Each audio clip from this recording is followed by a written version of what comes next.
the law of prosperity. Yea, the Almighty shall be thy defense, and thou shalt have plenty of silver. One of the greatest messages given to the race through the scripture is that God is man's supply and that man can release through his spoken word all that belongs to him by divine right. He must, however, have perfect faith in his spoken word. Isaiah said, "My word shall not return unto me void, but shall accomplish that whereunto it is sent." We know now that words and thoughts are a tremendous vibratory force, ever molding man's body and affairs. A woman came to me in great distress and said she was to be sued on the 15th of the month for $3,000. She knew no way of getting the money and was in despair. I told her God was her supply and that there is a supply for every demand. So I spoke the word. I gave thanks that the woman would receive $3,000 at the right time in the right way. I told her she must have perfect faith and act her perfect faith. The 15th came, but no money had materialized. She called me on the phone and asked what she was to do. I replied, "It is Saturday, so they won't sue you today. Your part is to act rich, thereby showing perfect faith that you will receive it by Monday." She asked me to lunch with her to keep up her courage. When I joined her at a restaurant, I said, "This is no time to economize. Order an expensive luncheon. Act as if you have already received the $3,000. All things whatsoever ye ask in prayer, believing ye shall receive." You must act as if you had already received. The next morning, she called me on the phone and asked me to stay with her during the day. I said, "No, you are divinely protected and God is never too late." In the evening, she phoned again, greatly excited, and said, "My dear, a miracle has happened. I was sitting in my room this morning when the doorbell rang. I said to the maid, 'Don't let anyone in.' The maid, however, looked out the window and said, 'It's your cousin with the long white beard.' So I said, 'Call him back. I would like to see him.' He was just turning the corner when he heard the maid's voice, and he came back. He talked for about an hour, and just as he was leaving, he said, 'Oh, by the way, how are finance?' I told him I needed the money, and he said, 'Why, my dear, I will give you $3,000 the first of the month.' I didn't like to tell him I was going to be sued. What shall I do? I won't receive it till the first of the month, and I must have it tomorrow. I said, 'I'll keep on treating.' I said, 'Spirit is never too late.' I give thanks she has received the money on the invisible plane and that it manifests on time. The next morning, her cousin called her up and said, 'Come to my office this morning and I will give you the money.' That afternoon, she had $3,000 to her credit in the bank and wrote checks as rapidly as her excitement would permit.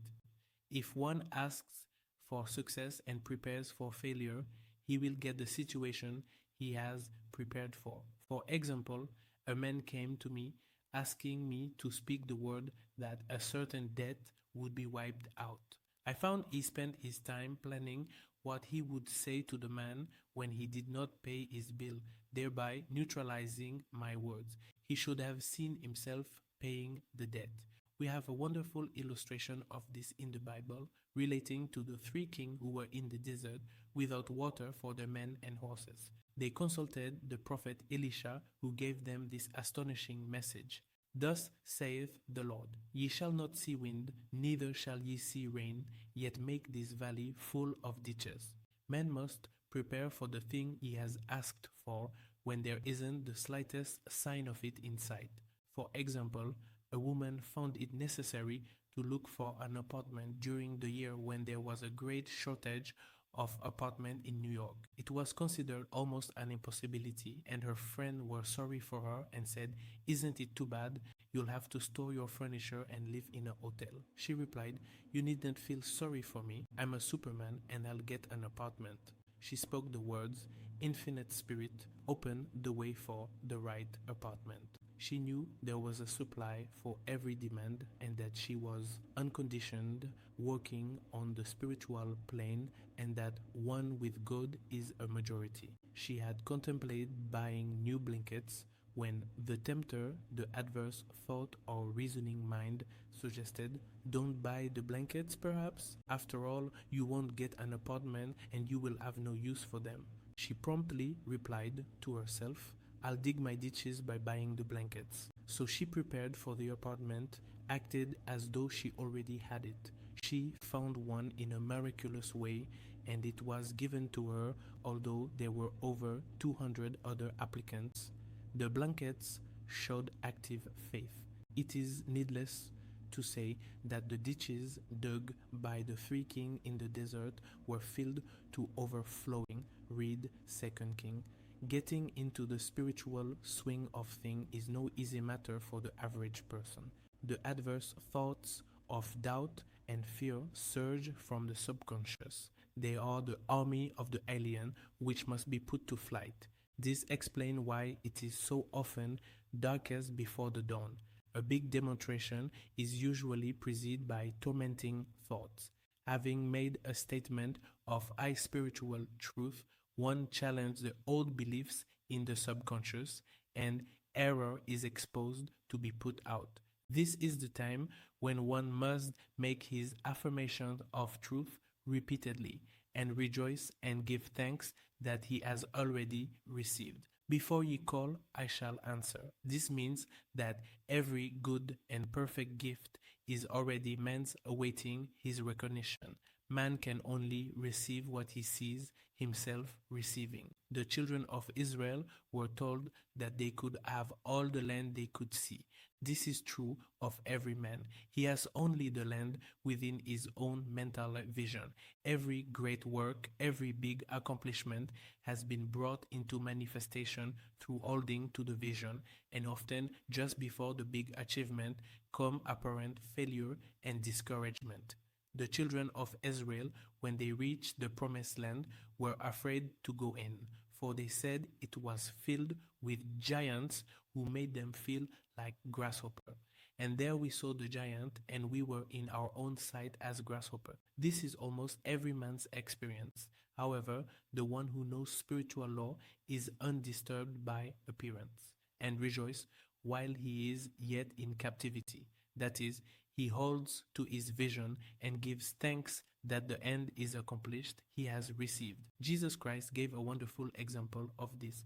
He said to his disciples, "Say not ye, there are yet 4 months, and then cometh the harvest? Behold, I say unto you, lift up your eyes and look on the fields, for they are ripe already to harvest."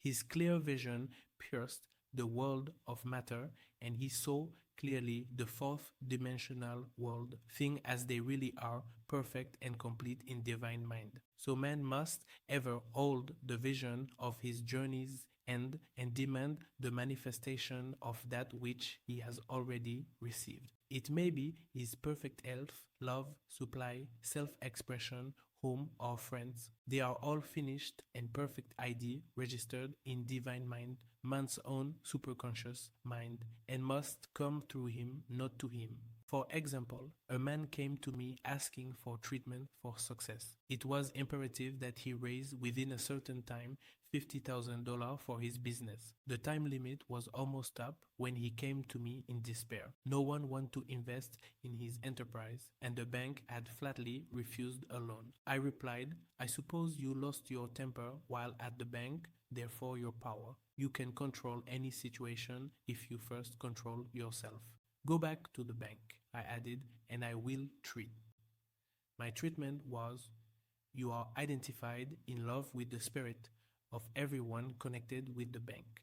Let the divine idea come out of this situation." He replied, "Woman, you are talking about an impossibility." Tomorrow is Saturday. The bank closes at 12, and my train won't get me there until 10, and the time limit is up tomorrow, and anyway, they won't do it. It's too late. I replied, God doesn't need any time and is never too late. With Him, all things are possible. I added, I don't know anything about business, but I know all about God. He replied, it all sounds fine when I sit here listening to you, but when I go out, it's terrible. He lived in a distant city, and I did not hear from him for a week. Then came a letter. It read, you were right. I raised the money and will never again doubt the truth of all that you told me. I saw him a few weeks later, and I said, what happened? You evidently had plenty of time after all. He replied, my train was late, and I got there just 15 minutes to 12. I walked into the bank quietly and said, I have come for the loan, and they gave it to me without a question. It was the last 15 minutes of the time allotted to him. An infinite spirit was not too late. In this instance, the man could never have demonstrated alone. He needed someone to help him hold to the vision. This is what one man can do for another. Jesus Christ knew the truth of this when he said, if two of you shall agree on earth as touching anything that they shall ask, it shall be done for them of my Father which is in heaven. One gets too close to his own affairs and become doubtful and fearful. The friend or healer sees clearly the success, health, or prosperity and never wavers because he is not close to the situation. It is much easier to demonstrate for someone else than for oneself, so a person should not hesitate to ask for help if he feels himself wavering. A keen observer of life once said, no man can fail if some one person sees him successful. Such is the power of the vision, and many a great man has owed his success to a wife or sister or a friend who believed in him and held without wavering to the perfect pattern.